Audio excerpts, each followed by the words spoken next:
electricity substation in the heart of the urban jungle is one of hundreds of thousands across the country that provide our homes and businesses with electricity. It looks fairly impregnable, but some in the countryside have their power lines and cables above ground, which makes them easy targets for thieves who want the precious copper.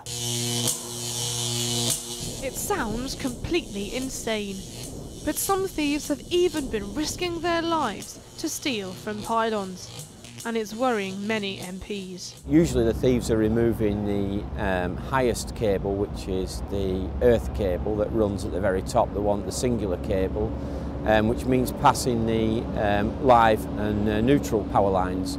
Whether it's one-off opportunists or organised crime, Tony Glover from the Energy Networks Association says thieves know they can make a tidy profit. The value of copper has greatly increased over the last few years. It's tripled, I think, in the last 3 to 4 years. We're looking at between £4,000 and £6,000 per tonne. There's a huge demand for copper across the world. But how are thieves getting away with all of this? Some people are pointing the finger at parts of the scrap metal trade for accepting stolen copper. But the underlying problem is outdated legislation. The legislation in the main that covers the whole trade is the Scrap Metal Dealers Act, which is an act that was brought about in 1964, so it's almost half a century old.